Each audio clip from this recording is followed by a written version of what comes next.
Gracia dari jurusan manajemen. Nama saya Claudia dari Prodi Akuntansi. Selamat menyaksikan. Pengertian pendapatan nasional. Pendapatan nasional adalah jumlah seluruh pendapatan yang diterima oleh masyarakat dalam suatu negara dari kegiatan produksi barang dan jasa selama 1 tahun. Pendapatan ini dihitung dari hasil penggunaan faktor-faktor produksi seperti tanah, tenaga kerja, modal, dan kewirausahaan.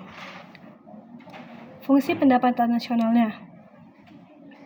Yang pertama, mengukur tingkat kemakmuran suatu negara. Yang kedua, menjadi indikator pertumbuhan ekonomi. Ketiga, mengetahui struktur ekonomi nasional. Keempat, menyusun kebijakan fiskal dan moneter. Dan yang terakhir, perbandingan ekonomi antar negara. Komponen pendapatan nasional. Yang pertama, produk domestik bruto atau PDB-GDB. Nilai barang dan jasa yang dihasilkan di dalam negeri, baik oleh warga negara maupun oleh warga negara asing. Yang kedua, produk nasional bruto, PNB atau GNP. Nilai barang dan jasa yang dihasilkan oleh warga negara, baik di dalam maupun luar negeri. Yang ketiga, produk nasional neto atau NNP. PNB dikurangi penyusutan alat produksi. Yang keempat, pendapatan nasional atau NI. NNP dikurangi pajak tidak langsung, misalnya pajak penjualan. Yang kelima, pendapatan perseorangan atau PI. NI dikurangi laba ditahan, iuran, dan ditambah transfer payment. Dan yang keenam, pendapatan disposable atau DI. Dikurangi pajak langsung, merupakan pendapatan yang siap dibelanjakan atau ditabung. Metode perhitungan pendapatan nasional. 1. Pendekatan produksi atau output. Menjumlahkan seluruh nilai tambah dari barang dan jasa yang diproduksi di berbagai sektor ekonomi, pertanian, industri, jasa, dan lain-lain. Nomor 2. Pendekatan pendapatan. Menjumlahkan seluruh pendapatan yang diterima oleh pemilik faktor produksi atau upah, sewa, bunga, dan laba. Yang ketiga, pendekatan pengeluaran, yaitu menjumlahkan seluruh pengeluaran untuk barang dan jasa akhir. Rumusnya Y sama dengan C tambah I tambah G tambah X kurang M. C konsumsi, I investasi, G pengeluaran pemerintah, X sama dengan ekspor, M sama dengan impor. Faktor yang mempengaruhi pendapatan nasional yaitu 1. Permintaan dan penawaran agregat. Nomor 2, konsumsi dan tabungan. Nomor 3, investasi. Nomor 4, kebijakan pemerintah. Nomor 5, teknologi dan sumber daya. Cara perlindungan pendapatan nasional. Mengapa pendapatan nasional perlu dilindungi? Yang pertama, untuk menjaga stabilitas ekonomi. 2. Mengurangi pengangguran. 3. Menjaga daya beli masyarakat. 4. Mempertahankan pertumbuhan ekonomi yang berkelanjutan. Dan 5. Menghadapi krisis global atau fluktuasi ekonomi internasional. Cara perlindungan pendapatan nasional. Yang pertama, dengan kebijakan fiskal. Pemerintah mengatur pengeluaran dan penerimaan negara melalui subsidi untuk sektor penting, pengurangan pajak pada masa krisis, peningkatan pengeluaran pemerintah untuk pembangunan infrastruktur dan program padat karya. Yang kedua, dengan kebijakan moneter. Bank sentral menjaga kestabilan moneter dengan menurunkan suku bunga untuk mendorong investasi dan konsumsi, mengendalikan inflasi agar daya beli masyarakat tidak turun, stabilisasi nilai tukar agar ekspor tetap kompetitif. 3. Dengan kebijakan perdagangan internasional. Penerapan tarif dan kuota untuk melindungi industri dalam negeri. Perjanjian dagang yang menguntungkan, diversifikasi pasar ekspor untuk mengurangi ketergantungan pada negara tertentu. 4. Dengan pembangunan sumber daya manusia, pendidikan dan pelatihan untuk meningkatkan produktivitas tenaga kerja, inovasi dan teknologi untuk meningkatkan daya saing. 5. Pengembangan industri dalam negeri, insentif investasi untuk pengusaha lokal, penguatan UMKM sebagai tulang punggung ekonomi, pengembangan sektor strategis seperti pertanian, energi, dan manufaktur. 6.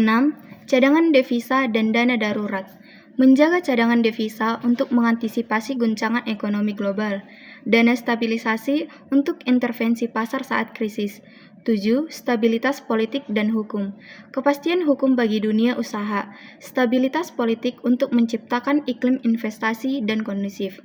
Jadi, kesimpulan dari cara perlindungan pendapatan nasional yaitu perlindungan pendapatan nasional bukan hanya tanggung jawab pemerintah, tetapi memerlukan kerjasama semua pihak, seperti swasta, masyarakat, dan lembaga internasional. Dengan kebijakan yang tepat, pendapatan nasional bisa tetap stabil dan meningkat meskipun di tengah tantangan global. Pendapatan nasional juga berdampak. Pendapatan nasional yang tinggi berdampak positif bagi masyarakat, pemerintah, dan dunia usaha. Masyarakat menjadi lebih sejahtera karena daya beli meningkat dan lapangan kerja bertambah. Dunia usaha juga berkembang karena permintaan meningkat dan mendorong investasi. Selain itu, pendapatan nasional yang kuat memperkuat posisi ekonomi negara di mata dunia dan membantu menjaga stabilitas ekonomi. Pengertian penentuan kegiatan ekonomi. Penentuan kegiatan ekonomi adalah proses untuk mengetahui faktor-faktor utama yang mempengaruhi aktivitas ekonomi suatu negara seperti produksi, konsumsi, investasi, dan distribusi barang serta jasa. Pandangan ini berbeda tergantung teori ekonomi yang digunakan. Teori yang digunakan atau pandangan yang digunakan adalah yang pertama pandangan klasik. Pandangan klasik adalah teori ekonomi yang menyatakan bahwa pasar bebas akan mengatur dirinya sendiri tanpa perlu campur tangan pemerintah.